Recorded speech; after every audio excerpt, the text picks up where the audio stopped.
chaired the other day. Good. So Good. Yeah, I didn't like any good of that. discussions, Yeah. a lot of ideas. Good guy. Talked about community, and it was interesting. We had lunch or whatever day it was, and then 2 days later, you're going to hear about our project at the Christian Science Center, and which is right there in his neighborhood, right? So we were sprucing up the Christian Science Center and trying to be a good neighbor to our friends over City Soccer. Christian Service. Service Center. Sorry, what did I say? Science. It's not, yeah, I'm sorry. Yes, thank you, Mayor. And he was closing on his house that day. Yeah, Winter Garden. Becoming more, yes, that's what he said, Winter Gardens. Becoming more official. So, and they had a nice win on Saturday, 2 weekends ago. 2 weekends ago. They had a bad loss on Sunday. Oh, was it?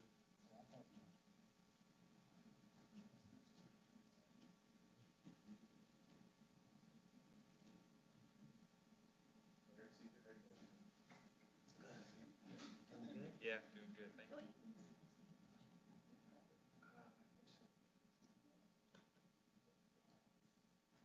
The last one had something come up.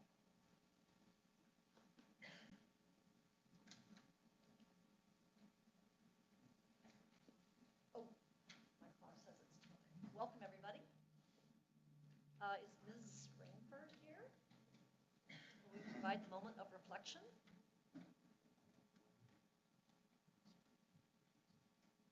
Perfect. Good afternoon. May is a month that is just vibrant with celebrations and with national awareness efforts. We just celebrated Mother's Day. Happy Mother's Day to all of you. And it's also Asian American and Pacific Islander Heritage Month. I just learned this in research that we choose May, someone, not me, chose May as National Asian American and Pacific Islander Heritage Month because it is in May of 1843 that our very first immigrants came over from Japan. And these awareness months, they're created to shine a light on the culture and the heritage and the contributions of all of these cultures, these beautiful cultures that came together and make the U.S. what it is, which is this lovely amalgamation of cultures. And when I think about and reflect on Asian American and Pacific Islander culture, there's really very few facets of the U.S. way of life. Thank you for adding that haven't been impacted by Asian Americans and Pacific Islanders. Think about food and arts and poetry and music and film and food and faith and meditation and exercise and family and social structures. I mean, Asian American and Pacific Islander influence has impacted almost every way of U.S. culture that I can think of, and it is so beautiful. I don't know about all of you. I'm just going to speak for myself here and say that I am not always historically a great participant in the celebration of awareness months. And so in 2022, I'm challenging myself, and I want to extend the challenge to any of you to be intentionally a more active participant and less of an observer, perhaps, in awareness months. And one of the ways that I found to do that with this particular month is a website from, it's Asian American Pacific Heritage.gov. And it is this repository of Asian American art and Pacific Islander, I didn't mean to leave them out, art and music and food. There are films on there and recipes and historical content that is just a beautiful resource and database and showcase of these influences to our culture. So I want to invite you all to join in with those efforts. And I don't know what it looks like for you, but I think that's a very practical tool for me to become more of a participant. And before I leave, as the wellness person, I cannot not mention the fact that May is also Mental Health Awareness Month. I'm sure most of you know that pre-pandemic, those numbers reported from the CDC were 1 in 4 people were impacted by a mental health challenge or illness. Post-pandemic, those numbers are reported now to be 1 in 2 people, which just looking in the room is half of us, which is, that's a pretty staggering number, isn't it? And it's a little frightening when I think about it. So I know, the commission is doing a lot to bring awareness to that.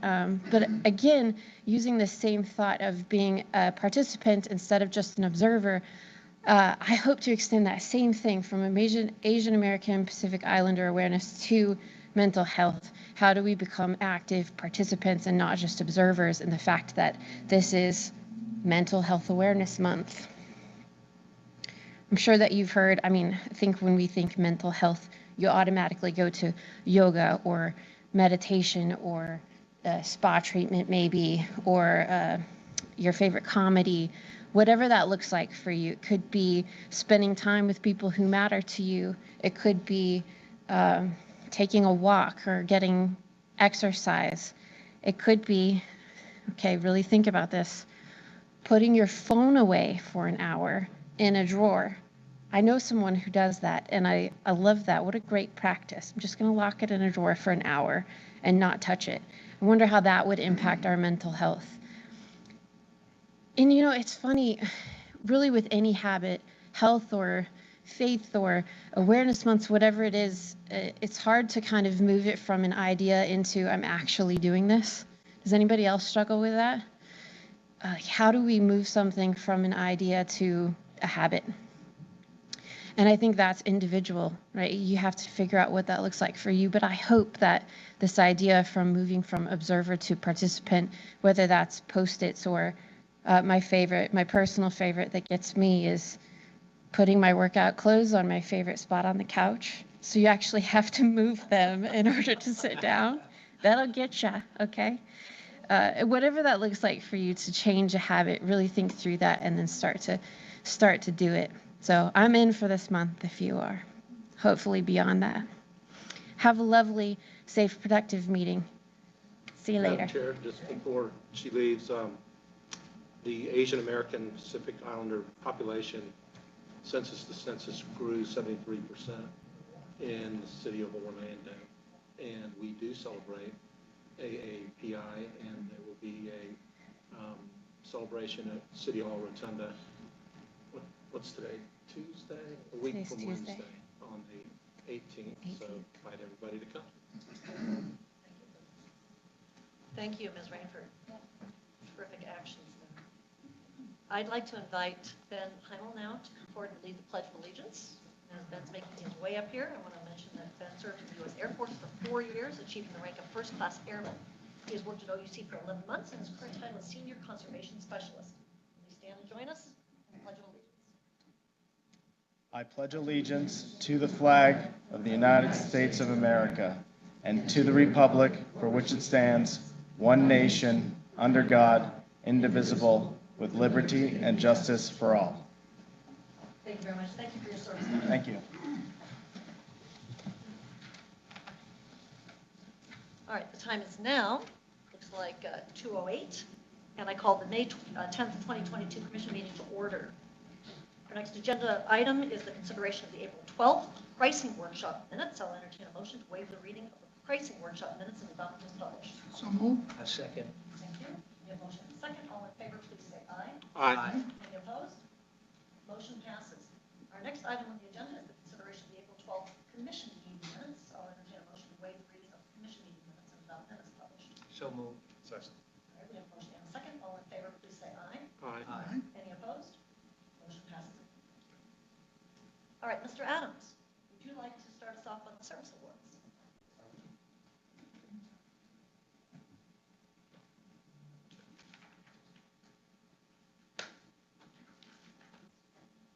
Good afternoon, Commissioners. I would like to call up Jeff Mann and his wife, Missy.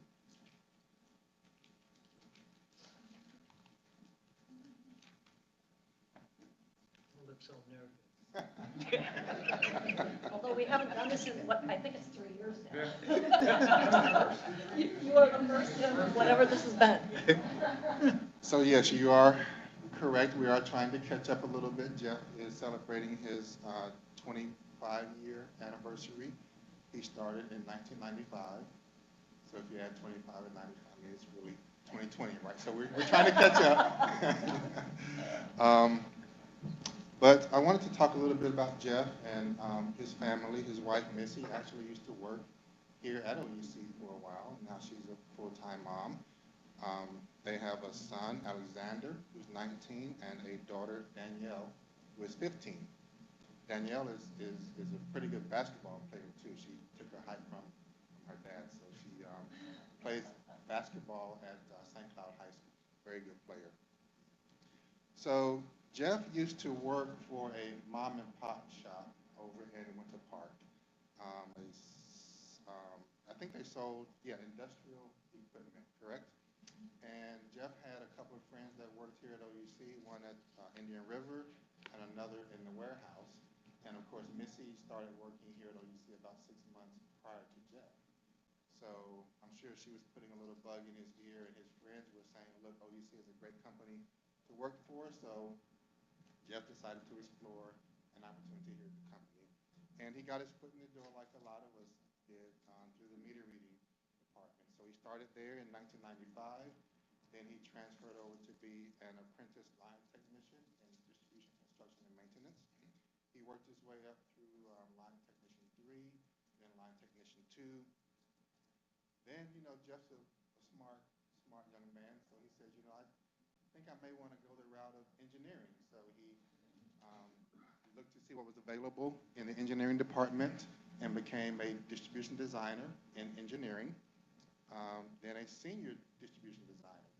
And so Jeff's work spoke for itself. His leadership qualities and traits came out. And soon thereafter, in 2011, he became manager of distribution and construction. And then we did a little rotation in the area back then, and he was rotated over to be manager of the electric engineering department. Then he was rotated back again over into the construction and maintenance department. And now Jeff is the manager of system operations. So a little bit about Jeff's work contributions. When he was in the engineering department, Jeff was, I'll just call it the king of residential distribution designs for residential communities. So really, if you go down Narcoossee Road, a lot of those older subdivisions and also the subdivisions in St. Cloud were all designed by Jeff. Harmony, Eagle Creek, Village Walk at Lake Nona, North Shore at Lake Park, all of those subdivisions were designed by Jeff. So he certainly has his fingerprints on a lot of the infrastructure that's out there now. So as manager of system operations, Jeff has a huge responsibility. He oversees the electric operations, service dispatch, and our distribution control center.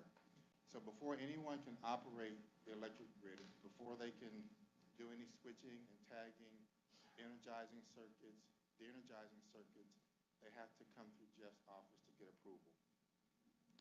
The trouble men are also report to Jeff, and the trouble men, as you all know, are our first responders. So they're responsible for identifying, locating outages, and then they also oversee, his office oversees the restoration of power as well. And those trouble men are a touch point to our community, right?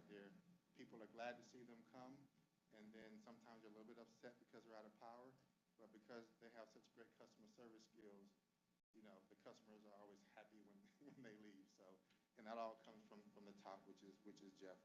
His area is also responsible for the safety of all the guys that are out there operating the grid. They have to know where everybody is when the circuits are being energized and de-energized, and keep track of their location and make sure everyone is safe. So again, just an incredible, critical part of our operations. And it's a 24/7 job. So Jeff has to be available all times of night. We appreciate you, Missy, for being woken up and not getting too upset with Jeff when he has to take those calls at 3 o'clock in the morning, because they do happen. They do happen. I just can't say enough about Jeff's dependability. Anytime I call, even after hours, Jeff always picks up the phone. If he doesn't, within 2 or 3 minutes, he's calling me back. So I appreciate his dependability. So Jeff loves spending time with his family. He loves fishing. He loves working in the yard. He builds furniture. He's built some coffee tables and dining room tables. And one thing that's really impressive, Jeff is a regular blood donor. He started donating blood in 2001 at Pershing, what do we call it, the blood bus. And really where it started was he would go in his grandfather's office and see a lot of the plaques on the wall from his grandfather donating blood. So Jeff said, you know, one day I think I want to do the same thing and even surpass my grandfather's blood donations. So again, 2001, he started in the blood mobile. In 2009, and that was whole blood. In 2009, he transitioned to giving blood platelets. So when you give blood platelets, it takes about 2.5 hours to go through that process. He's been doing that for 13 years, twice a week. That's 2.5 hours, 13 years, twice a week.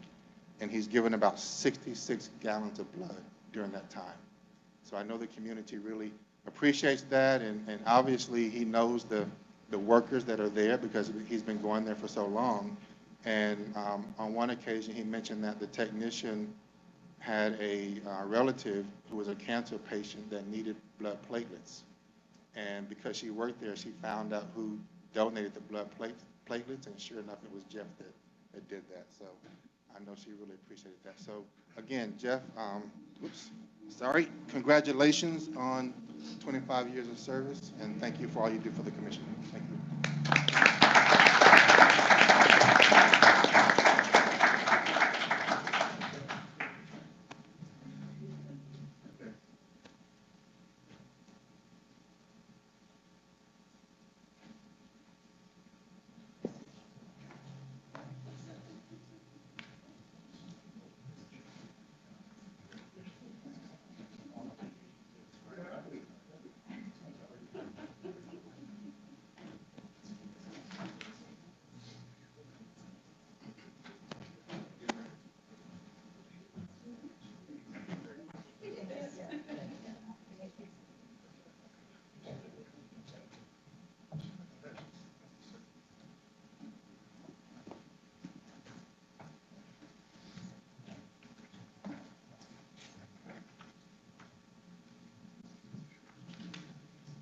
Next, I would like to call Chris Rochester and his family as well.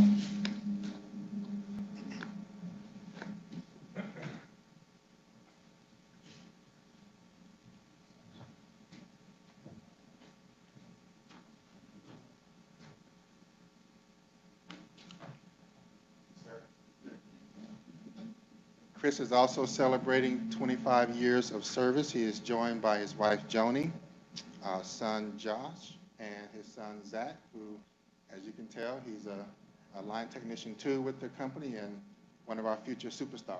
So, no, I've heard a lot about him, and trust me, he is on the fast track.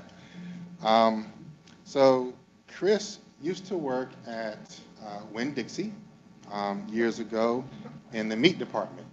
And just like a lot of us, he had friends that worked here at OUC, and they told him, listen, you really need to think about coming to work here. We're getting ready to hire a lot of people, and we think you'd be a good fit. So he did just that. He reached out to OUC. We had an opening, again, in the meter reading department. So he started out as a meter reader in 1995. Then he went out to the plant as an apprentice operator. Came back over to the distribution side of the house and became an apprentice line technician, worked his way all the way up to line technician 1, and then decided to make a change over into the operations department, which is where Jeff is now the manager. He became a trouble technician in 2005, then a division meter tech in 2015, an operations technician in 2017, and now the supervisor in 2019.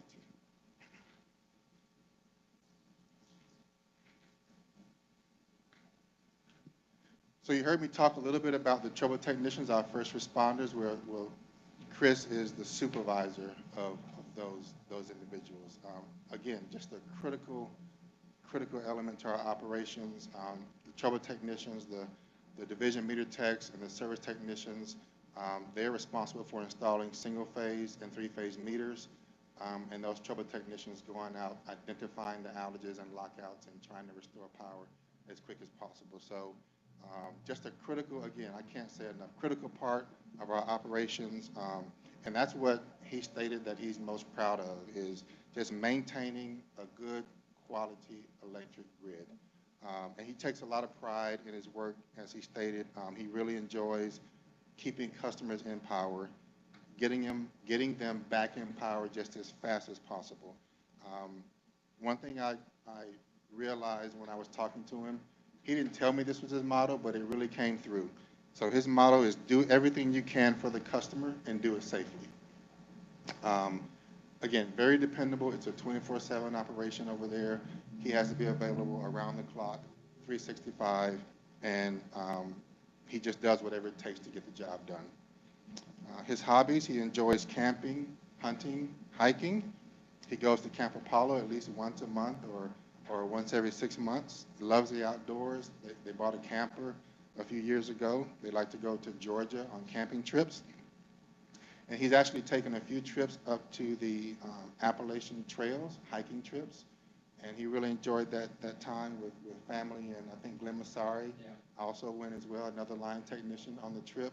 And just being out there 4 or 5 days, hiking the trail, carrying the backpack, breaking down the camps and things like that. He just really enjoys that and pushing himself along the trail. So just want to take this time to thank you, Chris, for all the work that you've done over the years.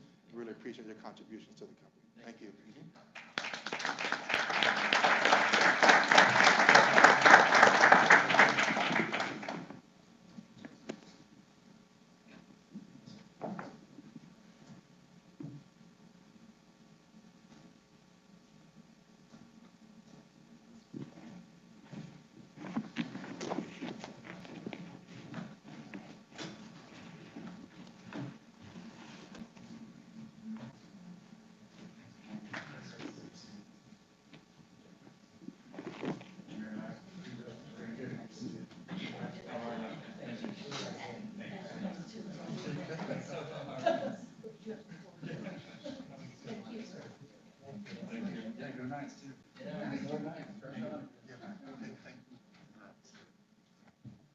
All right. Thank you very much, Mr. Adams. I would now like to read a resolution of appreciation in honor of former Commission President Lonnie Bell, Jr., whom I think a lot of you knew. Resolution of appreciation. Whereas the Orlando Utilities Commission wishes to recognize and honor former OUC Board President Lonnie Bell, Jr., who passed away on April 24th, 2022 at the age of 68. And whereas Mr. Bell served on OUC's Board of Commissioners from January 2002 to February 2008 and was president from 2006 to 2007. And whereas he was integral to a number of OUC milestones, including the commissioning of Unit A and the groundbreaking of Unit B at Stanton Energy Center, which brought a combined 940 megawatts of natural gas-fired electricity to OUC customers. And whereas in 2004, Mr. Bell showed exemplary leadership on OUC's board as Central Florida recovered from 3 hurricanes.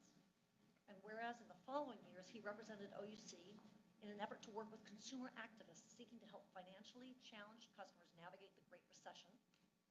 And whereas OUC is indebted to him for his support in helping champion all necessary steps to open Reliable Plaza as the greenest building in downtown Orlando in 2008. And whereas Mr. Bell worked for Orange County government for nearly 15 years, most recently helping citizens as the Director of Community and Family Services.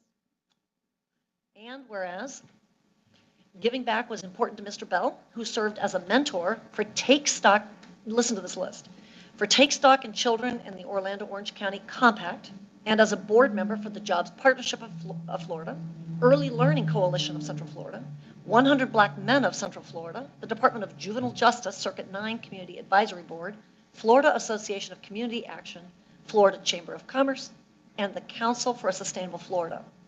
And now, therefore, be it resolved, the Orlando Utilities Commission extends its deepest appreciation posthumously to Lonnie Bell Jr. for his contributions to OUC's Board of Commissioners, Orange County government, and the community at large. Be it further resolved that the Orlando Utilities Commission and its employees extend sympathy to the family of Lonnie Bell Jr. and decree that they be provided a copy of this resolution as a symbol of the gratitude and respect of this commission for Mr. Bell's outstanding service and leadership. In witness whereof, Commission President Berta Gross, Commissioners Larry Mills, Greg Lee, Cesar Calvet, and Orlando Mayor Buddy Dyer, and General Manager and CEO Clint Bullock, dated this 10th day of May, 2022. I'd like to ask for a moment of silence in remembrance of former Commission President Lonnie Bell Jr.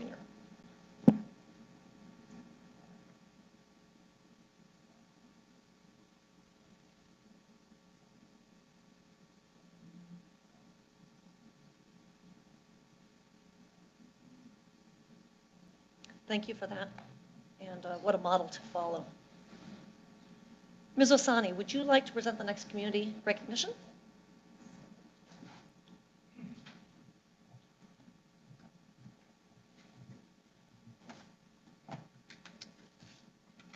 Good afternoon, President Gross, Commissioners, Mayor Dyer, Clint. I am excited to give you a recap of the employee and volunteer event that we had for Earth Month this year. It occurred on Saturday, April 29th, when 50 OUC employees and their family members came together to revitalize the Christian Service Center, which is located in our empowerment zone right next to Exploria Stadium on Central Boulevard. Volunteers did a variety of activities, including painting, planting, laying sod, installing a privacy fence, and there was some heavy lifting by Jan and Clint that I can attest to of large pieces of black plastic. It was heavy, hard work. The Christian Service Center is such a vital resource in our community. It's provided help to the hurting in our community through various programs that are designed to meet physical, emotional, and spiritual needs, regardless of race, religion, age, or gender, since its inception in 1971. And at that time, it started as a soup kitchen. It was called The Daily Bread.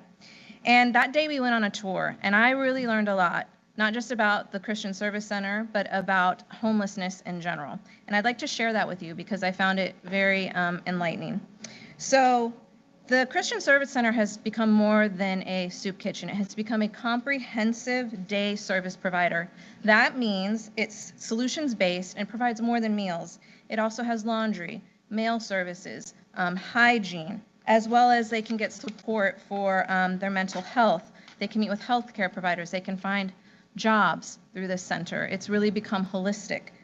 And they do this because they coordinate with multiple community partners. And interestingly enough, COVID accelerated that because people had to close down at their different satellite locations, and so they became centralized here. So one of the benefits, I guess, of the pandemic. So homelessness is often called the carousel of chaos. And I learned, as I said, a lot of myths that I had as misunderstandings. So for example, there's often a myth that homeless people don't live here. They come from other places. But the fact is that 90% of the people experiencing homelessness here in our community were born here in this community, went to high school here in this community, and have held jobs in our community. So as the hometown utility, that's why it's so important for us to help these people. I also didn't realize that addiction and mental health issues cause only a small percentage of homelessness. It's actually people who have suffered a systemic failure of support and endured multiple hardships. And I also didn't realize many homeless people have jobs but simply do not have a place to live. So all of this was extremely eye-opening to me. My son was with me. He shared that it helped fill up his gratitude well. I had some other people express that to me as well because it just reminded us how lucky we are. So we donated 225 hours of volunteer time. We had some great partners helping us again, Ameriscape, Massey Services, and Davy Trees, who helped with the landscape, the irrigation, and the tree trimming. In total, the project created more than $16,000 in value. It's a great impact. I certainly want to thank the volunteers, which you're going to see in a video in a second. I believe Queen Maslin is here. She organized the event for us, and the Christian Service Center said they've never seen a more organized volunteer event other than the one the director puts on himself. So I took that as a compliment. So Queen, thank you, great job. Thank you to the whole community engagement team and the other areas that supported it. President Gross, you were there as well. Thank you for being there that day. And we're going to show a video to do a quick highlight of everything for you.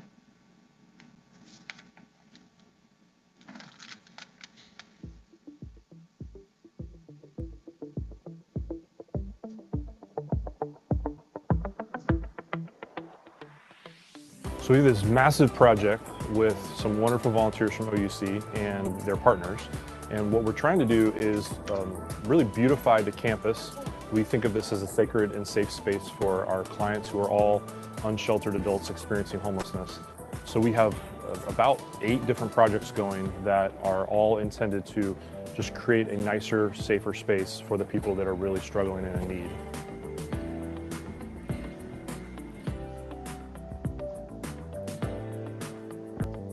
If you guys don't know this service center, it's a vital resource for our community.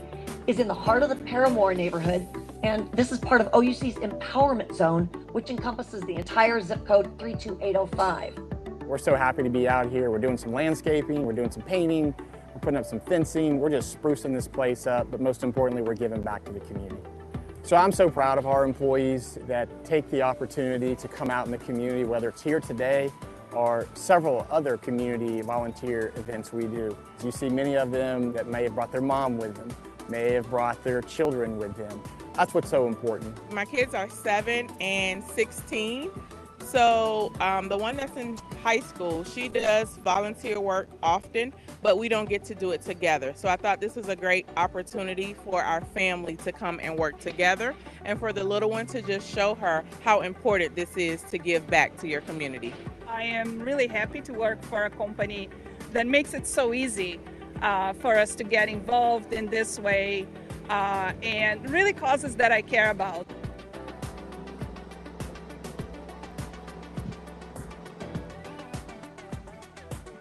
Well, when I went to their website and I saw that their list of critical needs, it just seemed like it would be a great opportunity for more people to be able to participate in the event, even if they couldn't be here with us today, while at the same time increasing our impact.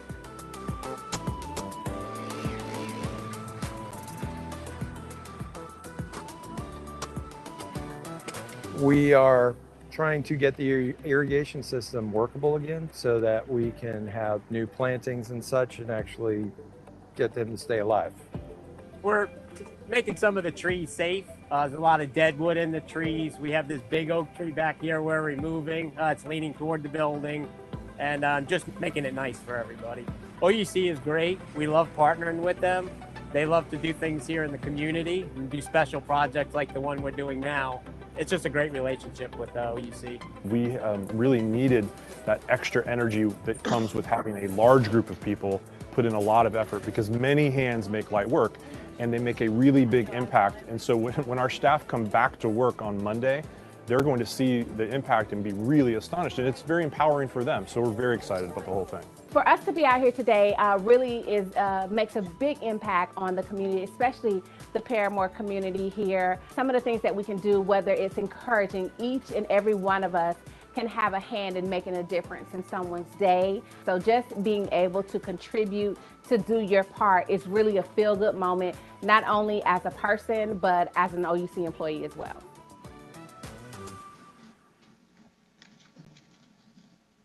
That's all. Commissioners, do you have any questions? No? Okay, thank you. A great time was had by all. The kids were especially just great to work with, so thank everyone who brought their kids to the event. Ms. Brony, would you like to present the final community recognition?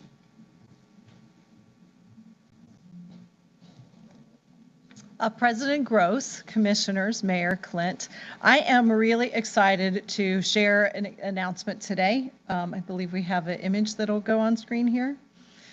2 weeks ago, appropriately on Earth Day, OUC was named an environmental champion for the 5th consecutive year. Yes, for the 5th consecutive year in Escalent's trusted utility brand and customer engagement study. So Escalent awards this honor to the utilities that are in the top decile of the environmental dedication category of their survey. So environmental champions are selected based on the survey results from our actual utility customers who rate us on our commitments to using environmentally friendly energy, helping customers save energy, encouraging green initiatives for buildings and vehicles, and seeking ways to protect the environment. So what's even more exciting this year is that number one that you see on the screen. While we have been recognized, like I said, for 5 years, this is the first time that we have been number one. And this is number one of all electric utilities nationally. So very, very nice recognition by our customers. So in addition to that, just to make it a little bit sweeter, we're also honored to be the only municipal utility in the southeastern United States to be recognized. So if you're interested, a little more information about the survey, 70% of utility customers nationwide believe climate change is happening, and 64% say that their utility should be spending more on clean energy technology. Very important for us to know. They also ranked clean energy as the second most important cause that utilities should support. And what's first? It's following low-income family support. That's what they say is number one. And as you know, we couldn't agree more with them on both of these fronts. So we are really, really proud to be recognized by our customers, again, which is the part that we love, for OUC's longstanding commitment to sustainability and energy innovations. So when we get top performance in these sorts of awards, we know that many, many are required to make this happen. So I do want to recognize the different departments that really contribute to making this happen.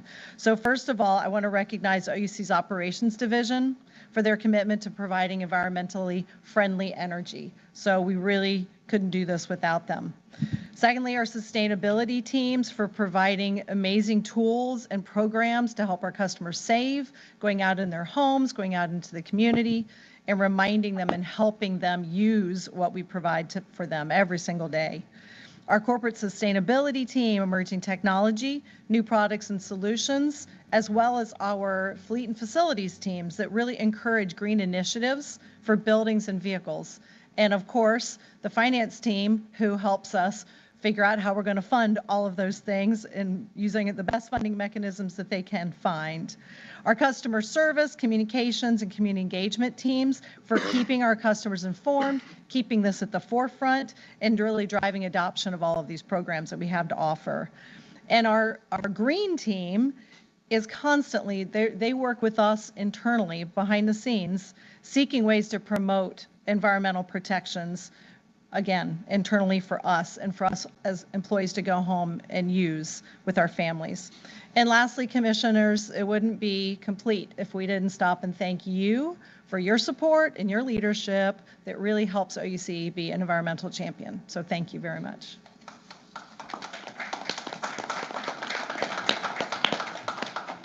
Terrific award, terrific recognition. Any other comments at this point? All right, we're going to move now to the affirmative items portion of the agenda. Mr. Bullock, before we consider the affirmative items, do we have any requests from the public to speak on the affirmative items? So we have no requests from the public on any affirmative items. Okay. Mr. Bullock, do you have any comments or presentations regarding the affirmative items? I do have a couple exciting presentations, really kind of following the theme of Glenda's presentation.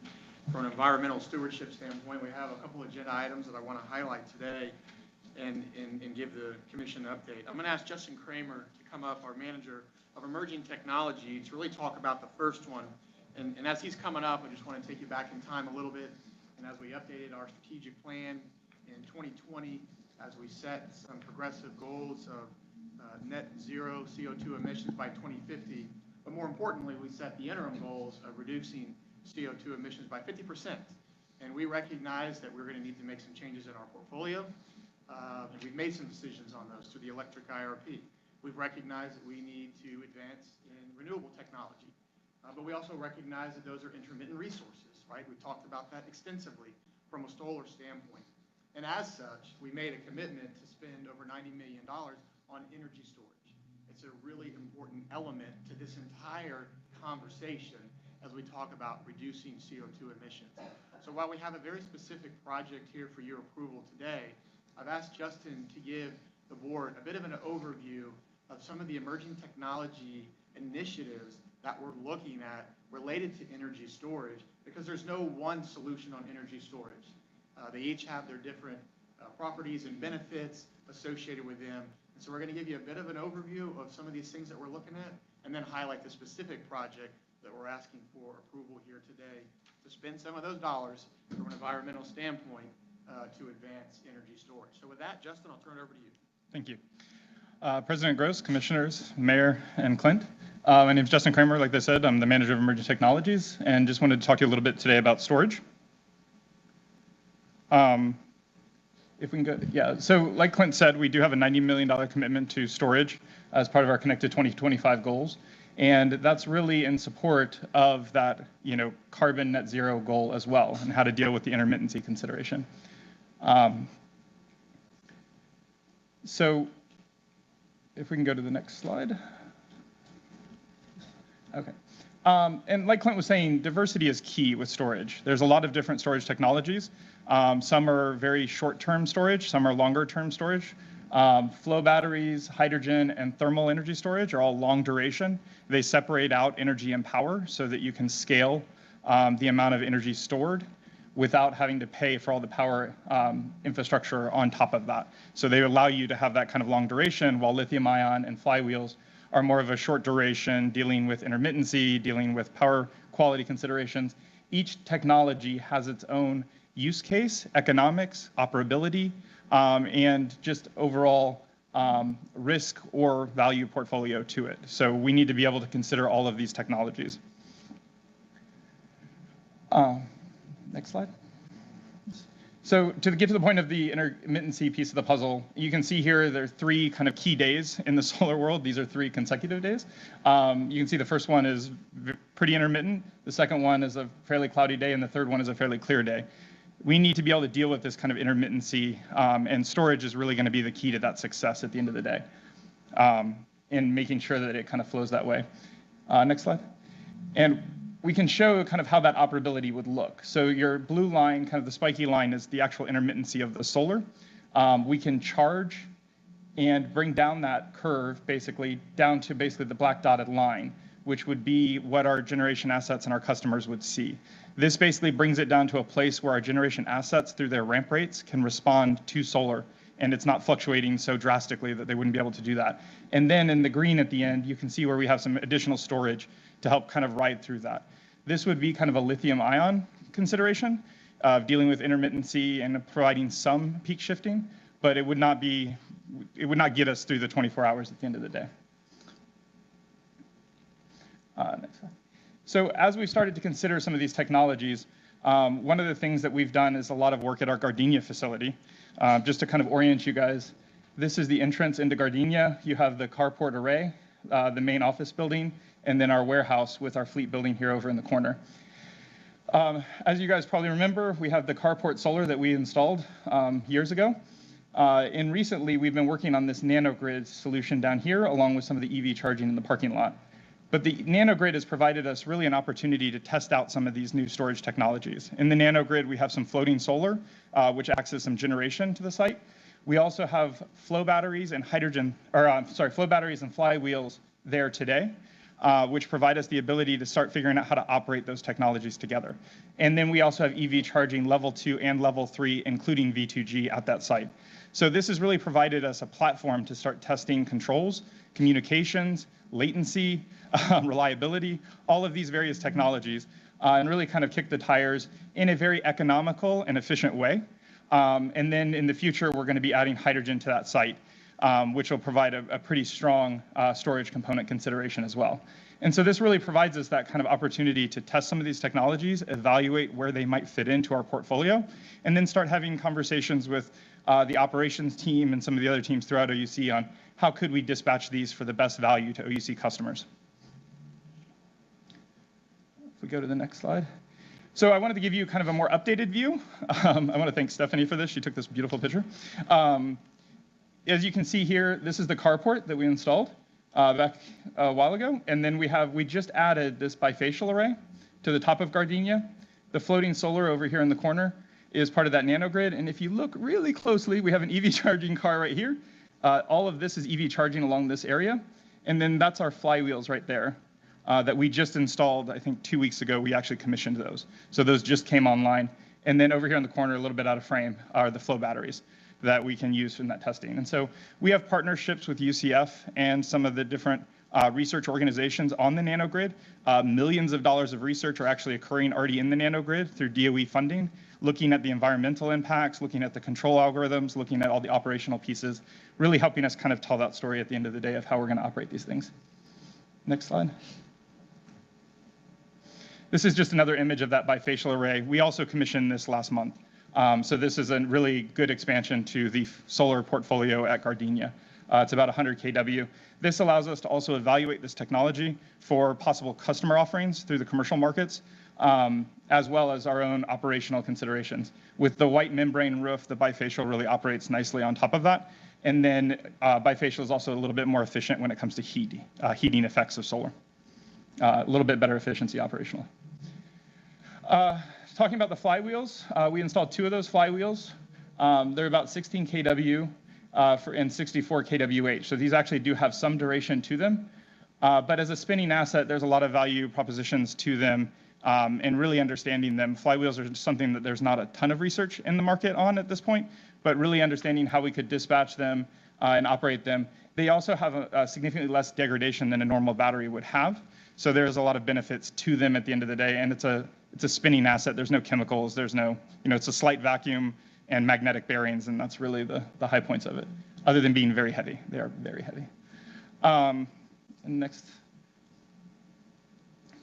And so as we zoom out to our territory, we still have the nanogrid here, but we also have 3 kind of larger scale commercial installations. We have Reliable Plaza, the test array at Pershing, and the floating solar at Goa. And then we also have the 3 kind of utility scale plants that are currently in operation, the Stanton Center, the Harmony, and the Taylor Creek. And then we have the 2 additional plants that are coming online in the near future.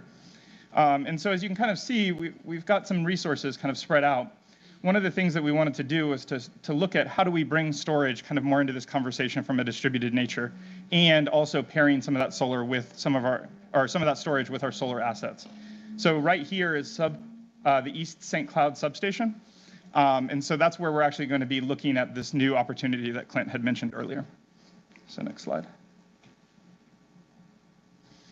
And so we're terming it the rather boring name of the substation battery project. We might need to work on the branding of that a little bit. But basically, it's a 4 megawatt, 8 megawatt hour battery. So it's a decent sized battery. It's kind of a commercial scale to small industrial scale. It's a lithium ion project. So it's the first of the lithium ion battery, like larger scale projects that we're bringing into the opportunity. But the nice thing about this battery is that its proximity to solar, as you could see, there are 3 large scale solar arrays that we'll have near it. It'll also be owned and operated by OUC specifically. So we can really put it through its paces and test a lot of different use cases on top of it. When you partner with an organization to do like a PPA or something with solar, it's typically one use case. They operate it. They make the functional considerations. We really wanted an opportunity to kick the tires on storage, figure out what are the economic use cases. Is power quality an option? Resiliency, all these kind of different options. So we'll take a look at that as well. You can see multiple dispatch strategy capabilities. Solar is obviously going to be the priority. It's kind of the front of mind. It's the carbon goals. It's answering some of those considerations. As we show here, we're doing the same kind of operation that we talked about earlier. We are just operating the battery to smooth solar to a place where our traditional generation assets can respond. If we have a lot of solar on the grid, we are going to have fluctuations that would actually cause pretty significant problems with our traditional generation assets. They just can't ramp at the same rate that the clouds roll through.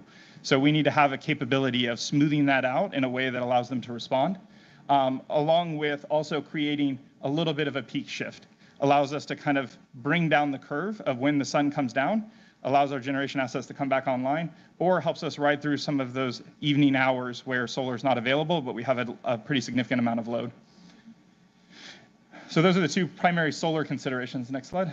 And then the other opportunity is in utility space, we have reserves, voltage support, black start, resilience, deferrals. These are kind of the typical things that you hear about when talked about in the utility space. And then we also have on top of that some customer options where we might look to partner with customers in the future, your Publixes, your Targets, things like that, where they could see value out of backup power, time of use management, demand charge reduction, and power quality. So really what we want to do with this battery is consider all of those options, run use cases across all of them, really try to model them out in a way where we can develop either customer offerings or internal operational scenarios to use batteries like this and really plan for that rollout of the full 90 million so that we can use that in the most economical way to continue bringing power in the reliable and sustainable way that our customers have come to enjoy. Next slide.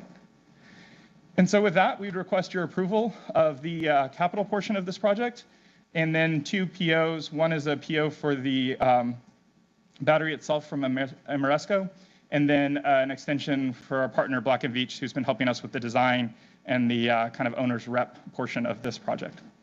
Any questions? Just terrific. I mean, we're not going to get to solar without storage, so I think this is phenomenal. Excellent. Well, thank you very much. Thank you, Justin. Thank you, Justin. I'm going to ask Janice to come up, kind of follow this theme of some very exciting projects related to, again, reducing our CO2 emissions here in the community.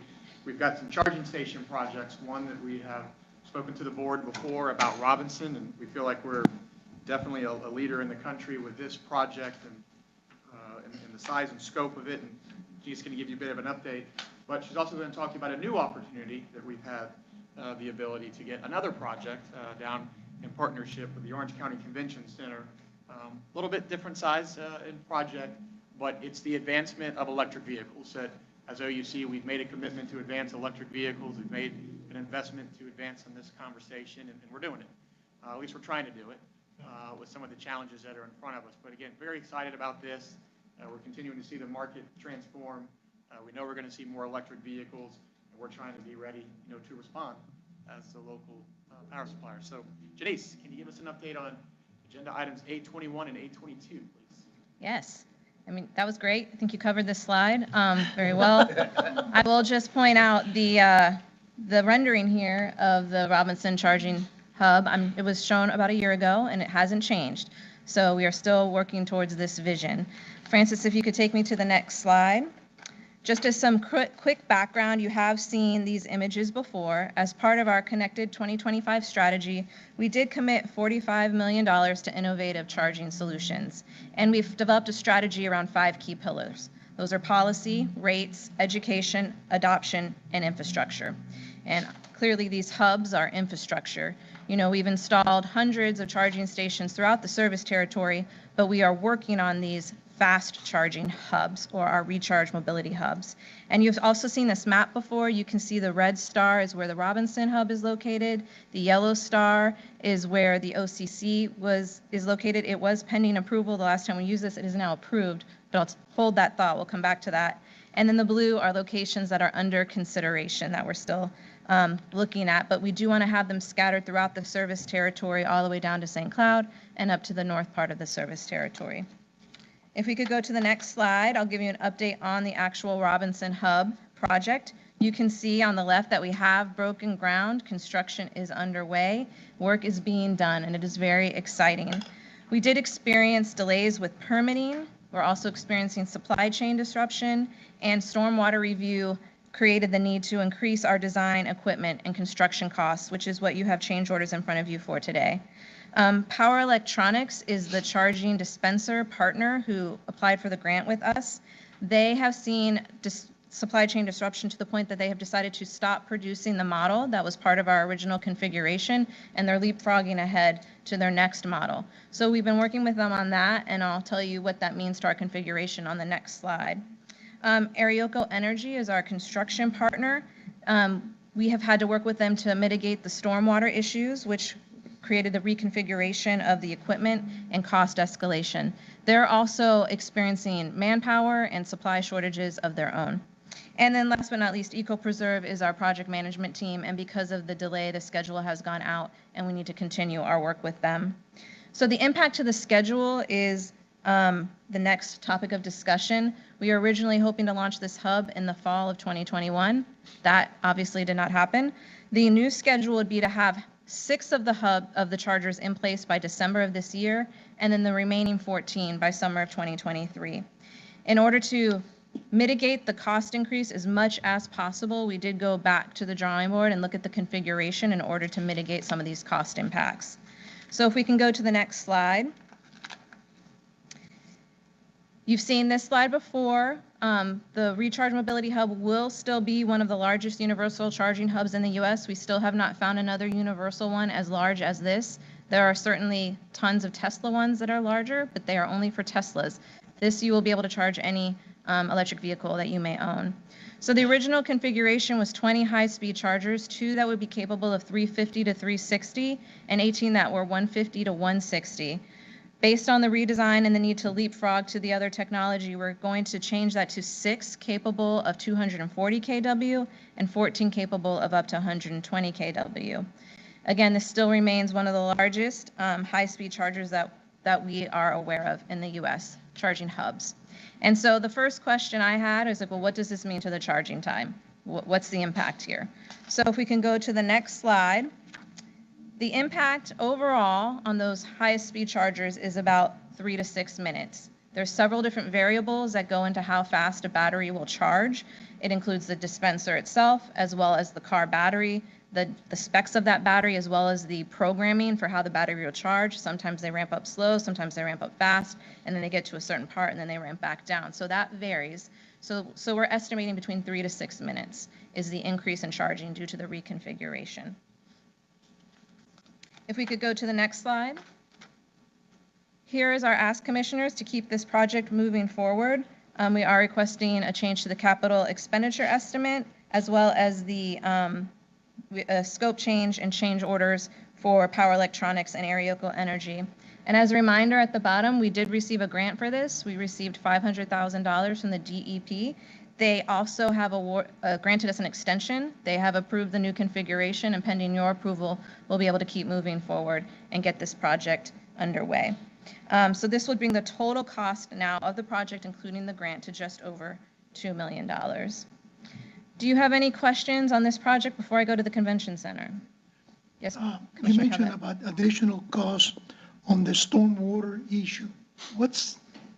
So we originally were hoping to be able to have a small retention pond on the land, but that didn't work out. So we've had to create a system to mitigate any stormwater going into the drainage system. And it was just more complicated than we originally anticipated. Thank you for that question. Anyone else have a question? No. Thank you. Okay, great. Now going on to the Orange County Convention Center. If we could go ahead and go to the next slide, please, Francis. Thank you. So in February, the DEP reached out and let us know that if we were still up for it, the Orange County Convention Center location is approved. And you can see where it's located here, the red box. It's just when you come off of the beach line, if you're heading towards I-4, right behind the convention center, just near Universal Boulevard. You can see it's set outside of the convention center parking lot, which means it will have free access. You will not have to pay to get into the convention center parking to get to this hub. So the current scope is 3 dual dispensers capable of up to 240, and we expect to complete this around the same time as we'll fully complete Robinson, which is next summer. And then the site will also be designed to be capable in the future of adding 12 level 2 chargers should the county want to do that. So we're very excited to have the second hub underway. If we can go to the next slide, this is also possible through the grant, as I mentioned. It was submitted with OUC as the lead, Power Electronics as a partner, and Orange County as the site owner, although the city of Orlando did give us a letter of support for this one. And of course, the city was our partner on the Robinson Hub. This grant will be 70% of the equipment, both the chargers and the transformers and the switchgear, for a total of $221,900 that the DEP will pay upon completion of the project. What this does require of us is monthly reporting and charging use data. And just to quickly mention the team that not only worked on this grant and the previous grant, it's really another collaboration of so many different areas, including emerging tech, new products, operations, as well as procurement and legal. So thank you to all of those teams for helping make this grant possible. And if we can go to the next slide, there are several things So the recommended action for this item, commissioners, is a capital expenditure as outlined here, almost $1 million, and the purchase order to Power Electronics. With the offset for the grant, the project total is just over $775,000. Any questions before I go to next steps? No? Great. next steps. So the new products team is working, I wouldn't say feverishly, but we're working closely with CAP on a rate for these high-speed charging hubs. These hubs and this rate will allow us to, get back some of the costs that we've incurred for our customers, and it'll help us create a higher premium for these charging hubs. So we're working on that. It will be different than our standard charging stations that are out in the field today. Of course, we want to complete the Robinson Hub and design and construct the Orange County Convention Center, and then we're going to continue to seek additional grant funding. If you didn't hear, Congresswoman Val Demings announced a formal request for $3 million as part of the fiscal year 23 federal funding request. We're very excited about this. We're also humbled and really honored that she considered us. It is $3 million of $25 million. So that's a pretty large amount of money she's asking for to go to these projects. It shows she believes in not only OUC, but the concept of these projects, and she really is committed to reducing CO2 emissions where sustainability and transportation meet. Yeah, Yes. that's what I was going to ask you for clarity. I thought it was a 25 mil request. It is. 3 mil of that 3 million is 25 for comes us. to us. Yes, if it's approved, when it is approved in June, it will go into effect in October, and then we have 5 years to use the funding. So that hopefully will be done before that, though, because our goal is to have 8 hubs in place by 2025. So Janice, I just want to add to that point, of the individual projects, this was the largest dollar amount. Yes. 3 million was the largest single project, and it was for EV charging stations in partnership with OUC. And I think that makes a really sound statement, not only to her commitment, but to our partnership and the progress that we've had in place to date, the commitments we've made on electrification.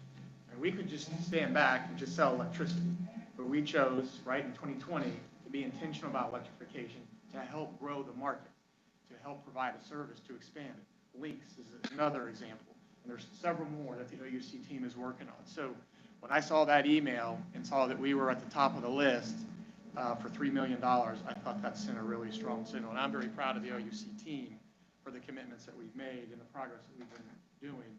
This here shows. I want to just also thank the board. Now, So we're excited. I would like to mention Terry Torrens, our legislative affairs representative, has been instrumental in that. So then the final step is continuing the selection for hubs 3 through 8. I don't know if I just did that or not. Hubs 3 through 8. We're really looking forward to getting one near GOA. I'm especially looking forward to one in St. Cloud. I think that's very important given evacuation routes, and we'll just continue to press on. Do you have any questions? Okay, thank you. Just a couple questions, just a couple comments. Okay, so number one, on the last one, it's so good to see the focus on site selection, because I think that's what enabled the convention center to actually pop up on the list again from the DEP, so that's fantastic. And then just again, this emphasis on EV charging infrastructure. It is the one thing that's really going to hold back EV adoption if we don't get this right. And no one's really getting this right around the country, and I love where you guys are headed on this. It's fantastic. Thank you. All right. Commissioners, I have no further comments unless there's any other comments on the affirmative items.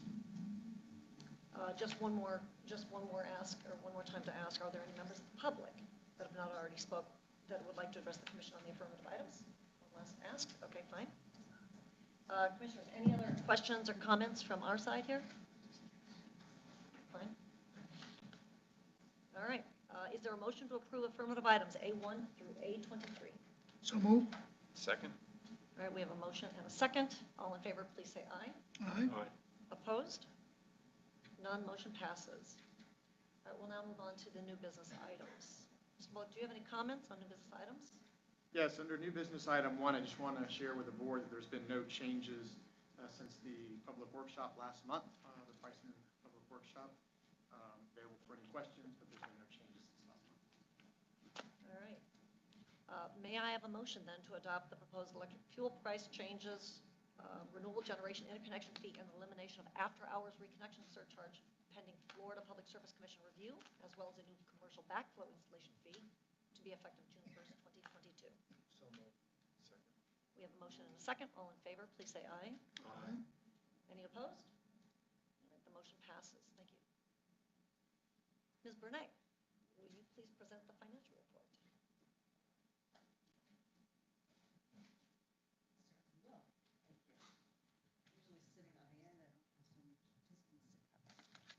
Okay.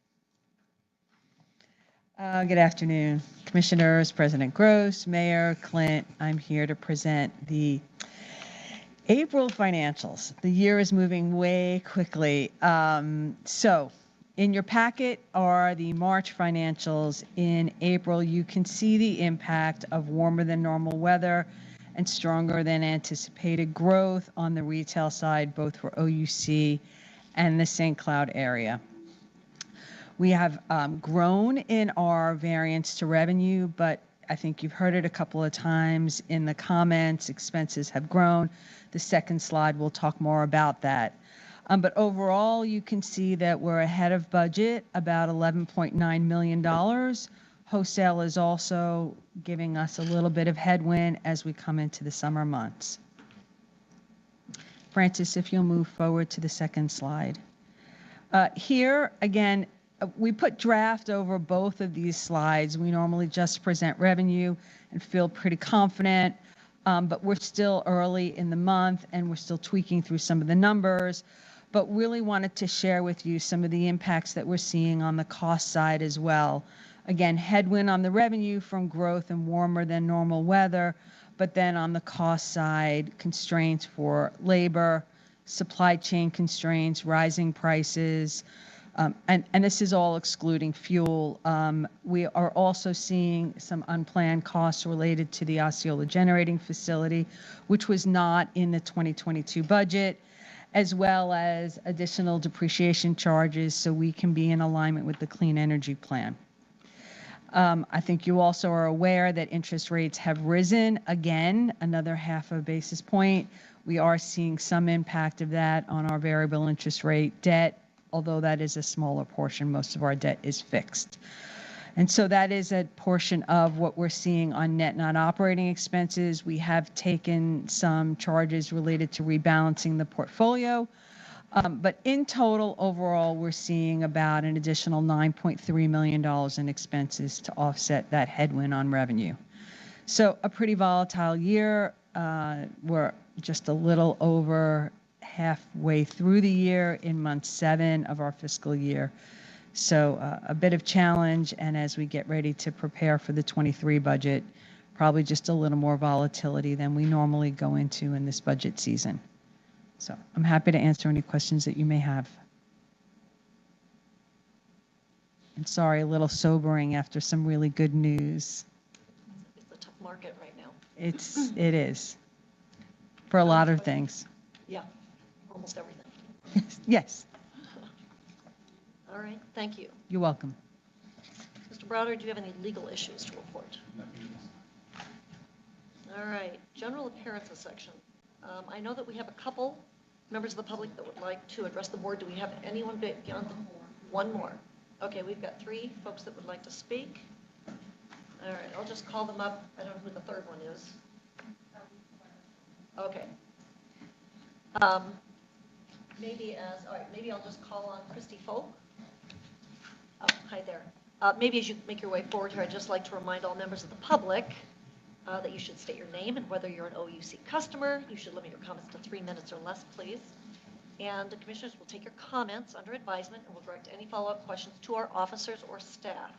An OUC representative will contact you with a response to your question once we have verified our response is correct. So please.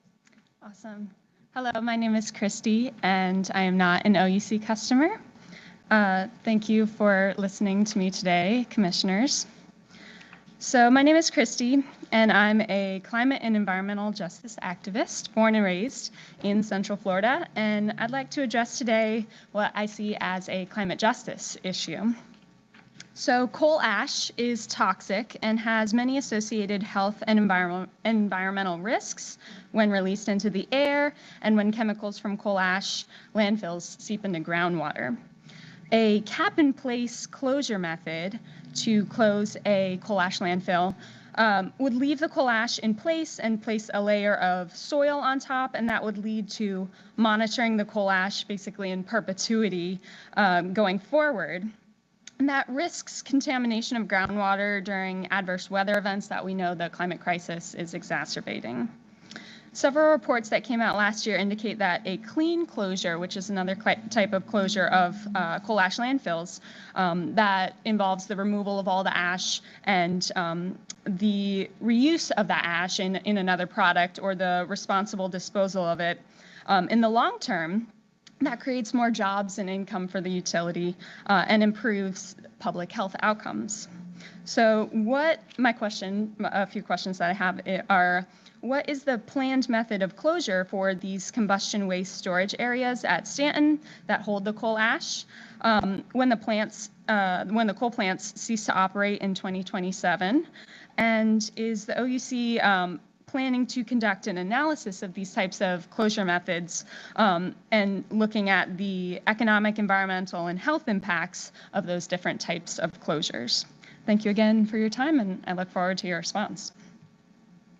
Thank you so much. In fact, and we'll be getting, as I mentioned before, we'll be getting back to you with a response. And I'll also mention that we got 2 other questions, similar questions via email. So I just want to add that to the pile here too. We'll be going through these much more carefully.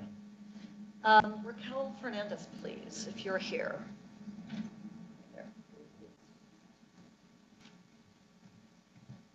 Hi, how are you? Haven't seen you in a while. Hope you're doing well. Literally. Well, dear President Gross, Mayor Dyer, Commissioners, Mr. Clint Bullock, most of you know me. My name is Raquel Fernandez Macroff, and I am a OUC residential customer at 8558 Pomelo Tree Lane, Orlando, Florida 32836. I am also the Bianco organizer at the Sierra Club and a member of the First 50 Coalition. I am here today to ask a simple clarifying question to the board and OUC executives. OUC claims they are committed to the Orlando community and pride themselves on being an environmental champions, like you just showed today. But WMFE recently reported that OUC has filed a legal challenge to the Biden administration enforcement of rules that could help protect our community from the exposure of toxic coal ash in East Orlando. Thank you so much for your time, and I hope to get a response soon about this.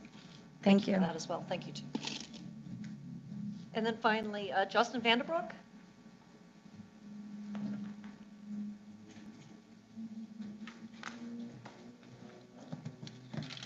A different topic, I think. Yeah. How's everyone doing?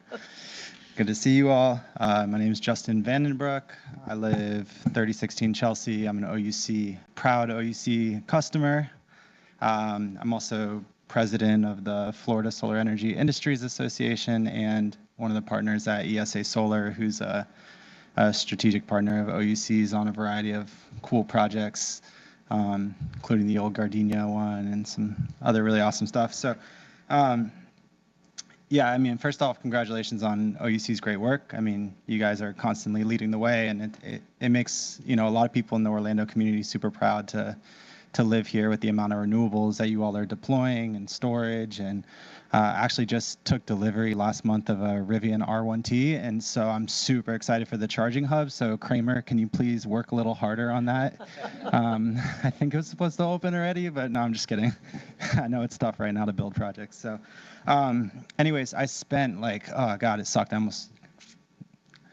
I didn't lose my marriage, but it was stressful working on the net metering bill. I spent I think I went to Tallahassee 6 times and testified at every Senate and House hearing, met with 50 senators and House members working on that bill. And so I just kind of want to debrief on the experience. We did a lot of polling among Floridians. 83% of Floridians support net metering. Ultimately, we saw that when the bill passed the legislature and it went to the governor's office of citizenship, or whatever the title is that collects public feedback, you had about, I think it was 16,200 people contacted the governor's office encouraging a veto, and 12 people called encouraging him to sign it into law. And ultimately, as you all probably are aware, I missed the first part of the meeting, perhaps government affairs debriefed, but the governor did veto that piece of legislation. While the purview was relatively narrow and more focused on consumers, I think it holds a lot of weight, and as OUC potentially contemplates any sort of reform to net metering, I would recommend a lot of engagement with the industry association and strategic partners around that, because I think we mobilized 135 people to Tallahassee to testify at public hearings. So every hearing we had 30 to 40 people testifying against the bill. And we had a huge rally in front of the Capitol with like 400 or 500 people. So I think the industry is super engaged. Not everybody is naive to think that net dollar for dollar net metering should be in perpetuity for indefinite, right? We're not that naive, but I think it's important we all work together on a solution and, you know, try and make sure that it doesn't get messy like it got in Tallahassee. But anyways, you know, I'm here as an Orlando resident and OUC customer, but also in my various capacities. So anytime you guys need anything or you want to call on me, just like don't hesitate to reach out. Happy to help you all shine. So appreciate your time. Thanks. Thank you for those comments. Thank you very much. And as I said before, you'll all receive responses to your various student questions. Thank you. All right, we'll move forward now with General Manager's comments. Yes, Commissioner, I have one item that we'd like to highlight here today. I'll ask Jan Athrew to come up and give the board an overview of some of our solar projects, some of our utility scale solar projects, but really share with you some challenges that are going on really nationally with all projects that are trying to expand on solar. And we thought there was timely to give the board a bit of an update on something we have to keep an eye on, that the U.S. Department of Commerce is involved with. But at the end of the day, a few concerns on scheduling and potentially some on the cost of the project. But it's a very big issue. It's much bigger than OUC. Again, it's a national issue, and I thought it was appropriate for Jan to give us a bit of an update. So, Jan? Thank you, Clint. Good afternoon. President Gross, Commissioners, Mr. Mayor. Francis, if we can go on to the next slide. Thank you. So, you know, you've heard comments throughout today's meeting, and of course, we're living it. We're seeing inflationary impacts and supply chain impacts across the board. So we're going to talk a little bit about that. But I'm going to start first with the background. Projects that you have approved in the past. December 8 of 2020, you approved OUC entering into power purchase agreements with NextEra for 2 utility scale, meaning 74.5 megawatt solar projects. These were Story Bend and Harmony 2. So based on the approval, OUC negotiated and executed PPAs for those 2 projects. The designs of the projects have been completed and permitting is well underway. Everything was going very smoothly. And the contracted commercial operation date in those agreements is December 31, 2023, but we're going to talk about a possible shifting of that. Then November 9th of last year, you approved us entering into an agreement with Story Bend Solar, which is a subsidiary of NextEra, tied to that particular solar project, to install a 40 megawatt battery storage project in line with that farm and to be also commercially operational at the same date, December 31, 2023. So you saw Justin talk about the intermittency of solar. This has been all part of the plan. As we get more and more of these projects in, we need to tie them with storage. That agreement, though you approved it in November, we were still under negotiations. So it is not an agreement that was executed. We were in the middle of negotiations when some of these challenges have popped up. Francis, can you take us to the next slide? Okay, you've seen this before. Just to give you an idea, the red squares are OUC's fossil generation facilities. The green stars are the existing solar utility scale 74.5 megawatt solars, Taylor Creek and Harmony 1. And then the ones we're talking about today are the ones that are under contract, Story Bend and Harmony 2. So you see their location relative to all the other installations. Francis, next slide. Okay, so 2 major developments impacting schedule and pricing. As Clint mentioned, one was the U.S. Department of Commerce investigating possible tariff circumvention on Chinese-made solar modules/panels. The second is supply chain disruptions and rising inflation impacting key commodities used to manufacture and ship solar modules and battery storage.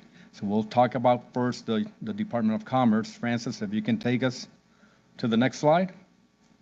So the investigation. To give you a little bit of background, August 15 of 2021, an anonymous group filed a complaint with the DOC claiming tariffs/duties should be applied to solar modules made by the largest importers of modules into the U.S.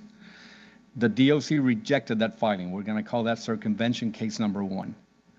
Then on February 8th of this year, Oxen Solar, a small solar manufacturer out of California, filed a petition with the DOC, again, arguing that there was circumvention going on, that these panels were getting built in the countries you see there, Malaysia, Thailand, Vietnam, and Cambodia, but there were pretty much 100% Chinese components. That we're calling circumvention case number 2.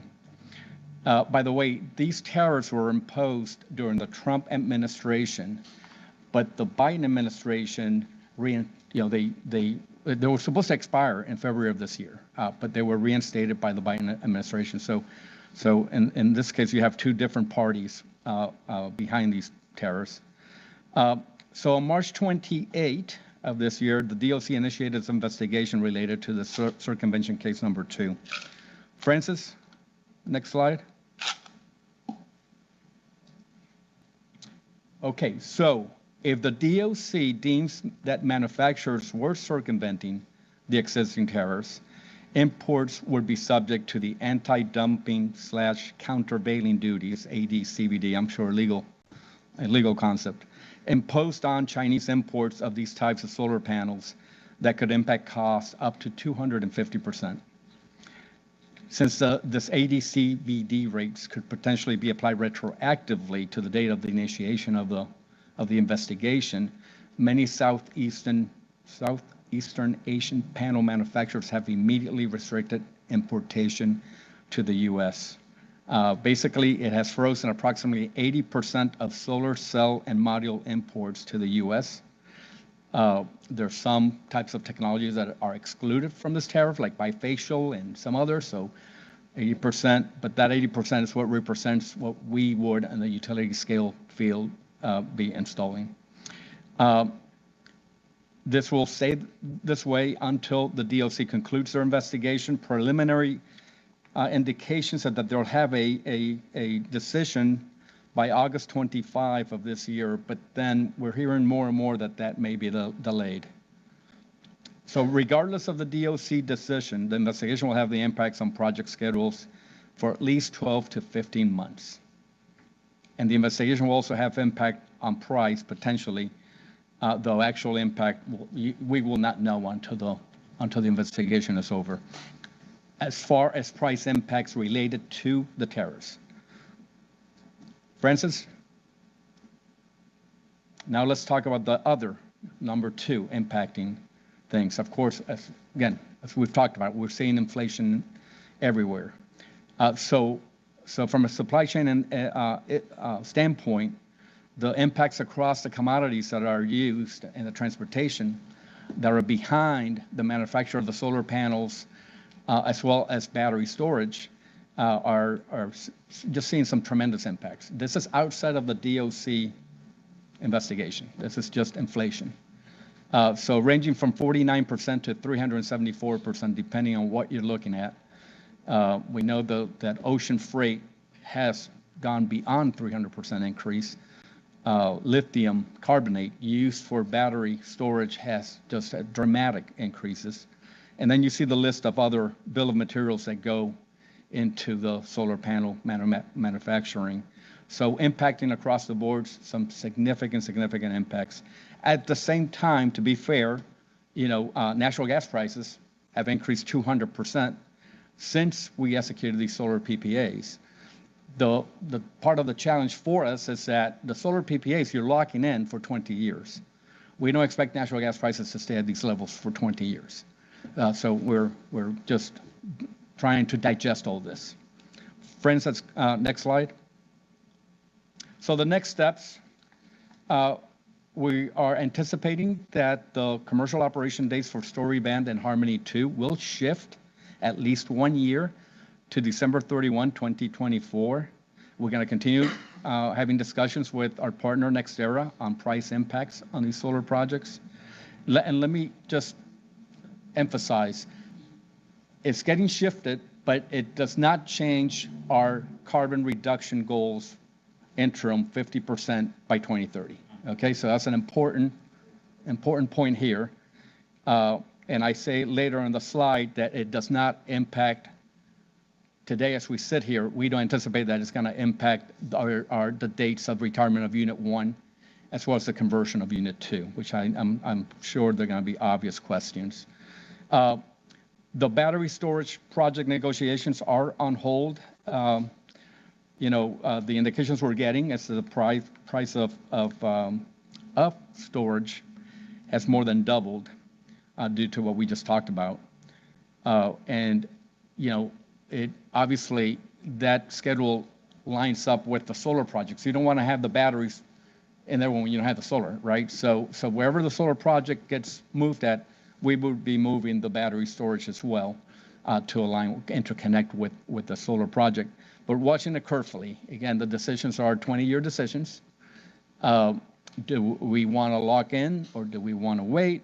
And then you have also the situation that the production and investment tax credits start phasing out. So we're saying, okay, maybe we can wait 2 years. We still easily be by 2030. But then, you say, okay, well, are we going to be seeing a phase out of some of the tax credits? So we're having those discussions with NextEra as well. And needless to say, as we get more clarity on this, we'll be coming in front of you to provide updates. And with that, I will take any questions that you may have. Questions? So Jan, of the solar components that you talked about, what's the percentage that are imported versus or any made domestically? Well, these panels are 100%. So 80% of the panels getting installed are imported. Some of it, there's manufacturing in the U.S., but Justin may have a little bit of insight. It's very small. Yeah, just to clarify, so the 20% doesn't necessarily mean domestic. No, it doesn't. So yeah, correct. Out of that 20%, maybe bifacial and other technologies, but it may, most of it is imported as well. But the individual that made the claim is a small manufacturer out of California. Yes. Our understanding is that they have probably about 20 employees. 20 to 30 employees. But this is, it'll be interesting. The panels are not getting quote unquote manufactured in China, but all the parts apparently are coming from there. And the industry's up in arms, obviously, and the DOC is hearing it from everyone. Yes. The need for these projects is not going away. And so, these impacts of schedule and pricing, et cetera, is just a challenging situation, and everyone's seeing it.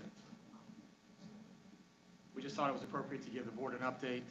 Again, we're committed to those projects. It is unfortunate that we've got some schedule and cost impacts. And that is because of that claim. That's right. But that small company. Yes. They basically, made the claim to the Department of Commerce saying, look, there's a tariff here, and it is our opinion that it's been circumvented. And the DOC looked at it and said, this warrants an investigation. And that's where it's at. Like Clint said, politically, you can only imagine, everything that's going on. You got the China thing, then you got, the push towards renewables. So it's interesting. Saying it's impacting their competitiveness, right? And that's they're trying to lean on that tariff. They're a small business. They're trying to be competitive domestically, and It sets us right. back big time in the case of solar. Well, yes, but as an individual business, they're trying to get their More piece. risk. So more risk. But I think Jan just also said that so far, no impact to the EIRP, no impact Correct. to converting, retiring one coal unit and the other one. That's converting. correct. So right now, no impact, but you can see where this just has a domino effect. Yes. And then this must be affecting, obviously, it affects the entire industry and every other utility also trying to make these same moves. Absolutely. I mean, it's everything has grinded to a halt until, and that I think Governor Newsom in California just, recently, I mean, there's everywhere saying, look, this, but it's a dilemma for the Department of Commerce. But it's taking supposedly a long time to put investigation. Well, the August 25th date is actually a accelerated date. I understand that they normally get up to 120 days to do the investigation or more. That's why there's some rumors that they're saying we'll try to get an answer by August 25th, but it's a complicated issue. Well, I would just say, thanks for keeping us up to date. I mean, these supply chain issues, I'll just call this another supply chain issue. It's complicated with tariffs and stuff, but EV chargers, battery materials, the mining, not just the mining, the processing of the materials, not just the processing, the production of the units for these vehicles. Across the board, we have a lot of challenges right now. It is. Are you good, Mayor? You good? I'm thinking that maybe we should reverse the order of doing things at the next meeting we started on. High plane and then I brought the bad news, that's for sure. I can just see it. The answer is I'm not good, but there's nothing I can do about it. Yeah. Crazy challenges. We'll continue watching it carefully Yeah, and hope, and we'll just navigate like we do with everything. It's challenges and we'll navigate through them. So thank you very much. No, thank you. Commissioner, I have no further comments. All right, thank you. All right, if you have no more comments, I think we're ready for commissioner comments. First batter. I think you're up. Love to see the service awards again. Love to see more people in the room. Continue to be impressed by, our human assets. People, the two folks that were presented, Mr. Adams presented today, in the case of Jeff and Chris, people that had starting other jobs and by friends or whatever, that were, recommended to come here, and they have been here since 1995. And that continues to be on and on. So, like I say, continue to be impressed with our human assets. Beautiful. Shocking to hear about statistic about 90% of the homeless people in the area are from here. I mean, I've devoted, for 13 years, I took the kids from St. James Cathedral School to feed the homeless families over there, the old Trailway station, and then at the new facility, and never knew that was, that the number is so shocking, incredible. And congratulations on the 2022 Environmental Champion Award. That was great. We should have finished with that, like the mayor said, Duly noted. Yeah, exactly there. So those are my comments. Again, really, even with, the very negative news, but a very good meeting. I pretty much echo what our fellow commissioner said. Love the effort with, I know it as Daily Bread, now Christian Service Center. That's great effort, great work. Glad to see so many went out. Next time you do that, feel free to give me a call.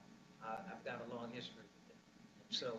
So we appreciate that effort. Secondly, the Environmental Champion Award, I mean, that's awesome, sends the right message throughout from a utilities company.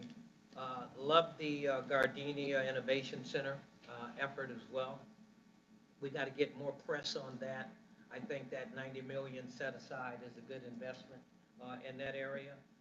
The EV charging and the Robinson Hub, great storyline. Want to see that develop as we go through. And that's about it. Thank you. Commissioner Lee. Thank you, Madam Chair. I concur with the comments. I thought this was a great meeting. Appreciate everybody's hard work and time today, and appreciate the members of the public that came out to both attend but also to participate and provide testimony.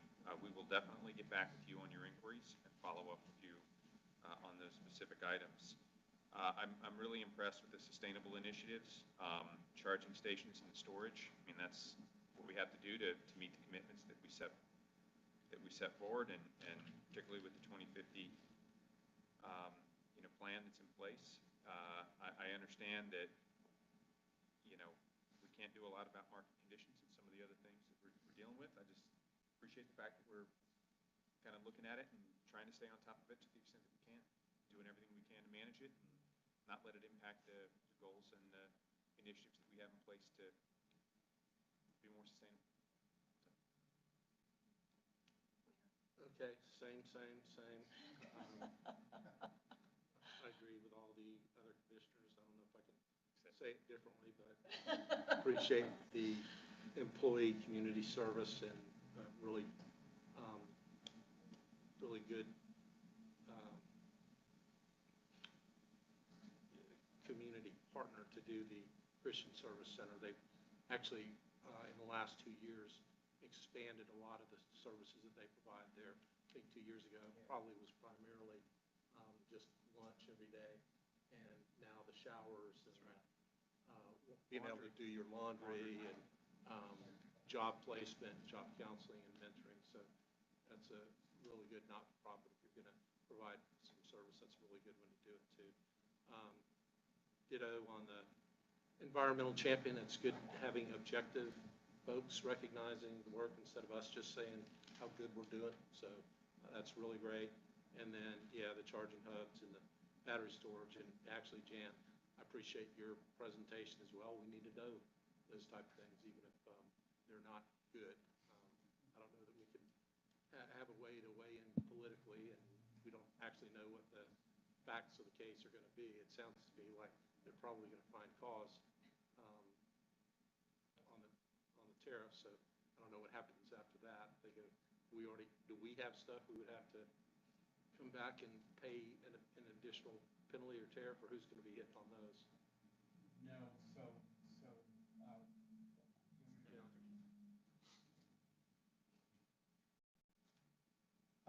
so we would pay in the form of a change in price of the PPA. We would not be accused of circumventing ourselves the tariffs. I meant going backwards at somebody. And the other two, Retroactive. it doesn't apply to the application. No, Right. no. All done and it's all, Okay. be the two in front of us, like Jan said, there's a chance we may have to modify the pricing of it. We'd look at that, but the other two are locked in. Yeah. Okay, that's all I have. Thank you. No, I can't say what you guys said better. That was fantastic. I remember, I try to keep these numbers in my head too, like what we're trying to achieve. By 2030, if I'm not mistaken, we're trying to get to 9% storage, and I think it's 41% solar, and by 2040, I think it's 35% of our grid mix is going to be from storage. So Justin, Linda, your team, wonderful overview of what we're trying to do on the storage side, because I don't know how to get to 9% storage, and I definitely don't know how to get to 35, but I appreciate the explanation that I was kind of thinking of it as just sort of, let's just pick a winner and we'll just go all in on one thing. And it sounds like, no, the education here today is we're investigating, 5 or 6 different pathways to storage, and actually all of them may be needed, short-term storage, long-term storage. I really appreciated that today, and I appreciate the sort of the research way we're going about understanding how these work. So I think it's a phenomenal program, and I think it's probably, there are a lot of lessons and learnings from this program that can be shared nationally. So I think it's phenomenal. And then finally, I just wanted to really thank Ms. Folk, Ms. Fernandez, and Mr. Vandenbroek for your comments today. I really appreciate when you guys come in and are spending time looking at what's happening and making sure you're asking some questions here that help us also make sure that we're paying attention to all the right issues. So thank you very much for spending your time here today. And if there are no objections, the meeting's adjourned here at 3:38.